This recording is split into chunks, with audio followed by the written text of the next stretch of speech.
அனைவருக்கும் வணக்கம். இன்றைக்கி நான் சொல்ல போகிற பதிவு என்னங்கன்னா, இப்போ எங்கள் வீட்டில் எனக்கு அவருக்கு சின்ன சின்ன சண்டைகள் சங்கடங்கள் வருது. ஆனால் அதை நான் சரி பண்ணிட்டு வர்றேன். எப்படின்னா, அவர் ஒரே இடத்துல உட்காந்துருப்பார். அதுதான் ஆகாது அப்படின்னு சொன்னால் சண்டை வருது. அதை பற்றி தான் நான் இப்போ சொல்ல போகிறேன். பாருங்கள் வாங்க. இன்றைக்கி காலையில் 6 மணிக்கு எழுப்பி விட்டேன்.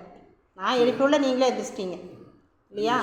இல்லை, அந்த செடிகள்லாம் முளைச்சிருக்குது. அந்த செடிகள்லாம் களை எடுத்துட்டு அப்படியே செய்ய முடியும். அந்த செடி பார்க்குறக்கு நீட்டாக நல்லா இருக்குது இல்லையா? இப்போ 6 மணியிலிருந்து டிவி போடுவீங்க இல்லையா? மற்ற நாளாக இருந்தால் ஒரு 6 மணிக்கே டிவி போட்டுருவீங்க. 2 மணி நேரமாவது ஓடிட்டுருக்கு. அந்த மாதிரி ஆகாது அப்படின்னு நான் சொல்கிறேன். ஏன்னா வயசானவங்க அந்த மாதிரி உட்கார்ந்துருந்தா அந்த காலுக்கு மூட்டு வலி இதெல்லாம் இருக்குல்ல, அது ரொம்பவும் அதிகமாகுது. ஏன்னா ஒரே இடத்துல அந்த மாதிரி உட்காந்துருக்கக்கூடாது. அது சொன்னால் நீங்கள் ஒரு நாள் கேட்குறதில்ல. இன்றைக்கி நான் வேலை செய்ய சொன்னதுனால இன்றைக்கி என்னை எப்படி பேசணுமோ பேசிகிட்ருக்குறீங்க. நான் காலையிலேயே 6 மணிக்கே ஒரு டைமு 6:30 மணிக்கு டீ போட்டேன். 6 மணிக்கு இங்கே டீ கொடுத்த நீ 6:30 மணிக்கு நான் 6 மணிக்கு 6:45 டீ பால் வாங்கிட்டு வந்துடுவேன். அது வாக்கிங் போய் நான் பால் வாங்கிட்டு வந்துடுறேன்.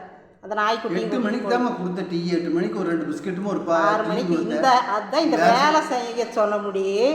இந்த பொய் இது பித்தராட்டம் பேசக்கூடாது. ஏன்னா நீங்கள் பொய் தான் பேசுகிறீங்க. 6:30 மணிக்கு நான் டீ நானும் தான் 2 பேரும் தான் ஒரு பிஸ்கட் சாப்பிட்டு இந்த மாதிரி டீ சாப்பிட்லாம் அப்படின்னு சாப்பிட்டீங்க.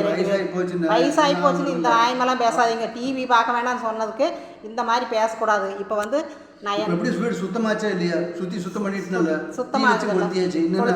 இன்னி புது செடிகள்லாம் ரோஜா செடி இதெல்லாம் வாங்கிட்டு வர சொல்லிட்டு இருக்கிறேன். அதெல்லாம் இடையில காஞ்சி போச்சு, மழை இல்லாமல் எல்லாம் ஞாயிற்றுக்கிழமை நீ போய் வாங்கிட்டு வா. நான் வரல கூட.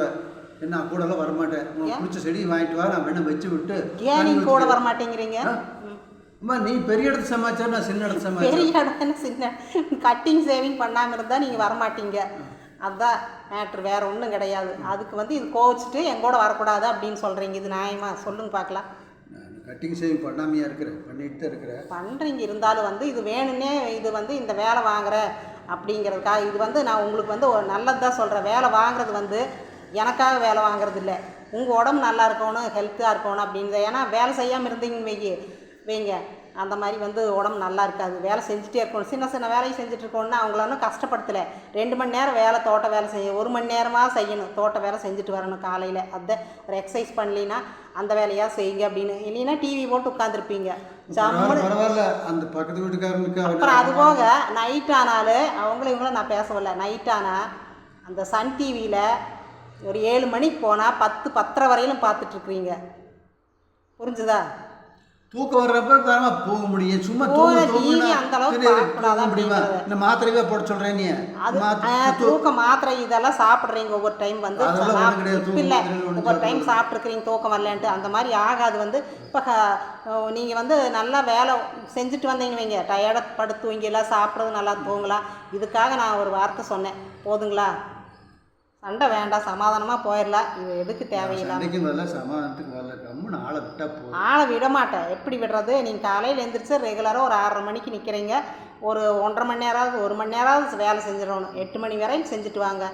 அப்புறம் நீங்கள் குளிச்சுட்டு சாப்பிட்றது எல்லா வேலையும் பார்க்கலாம். இனிமேல் சண்டை வேண்டாம். இன்னையோடு முடிச்சுக்கலாம். சமாதானமாக போய்க்கலாம். ஓகேவா? ஓகே. வணக்கம், நன்றி. எல்லாத்துக்கும் வணக்கம், நன்றி.